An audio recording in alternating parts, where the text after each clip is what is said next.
Hi, welcome to Richard Kabili YouTube channel, and for today's tutorial, I will be teaching you on how to enable and disable two-finger pan-down item name and basic gestures voice control on iPhone X. But first, kindly subscribe to this channel and don't forget to hit the subscribe button and the bell to notify you for the new updates. And let's start. Using your iPhone X from your home screen, first go to Settings. Then in the Settings, scroll down and find the Accessibility and then Top. Then in the Accessibility, scroll down again and go to Physical and Motor section and then tap the Voice Control. Then in this part, in the Voice Control, go to this section and then tap the Customize Commands.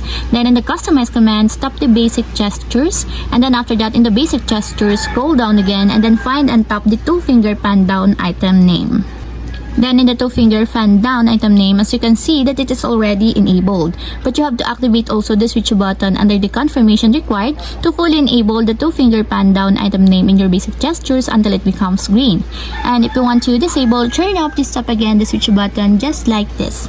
And that's it, we have successfully enabled and disabled two-finger fan down item name and basic gestures voice control on iPhone X.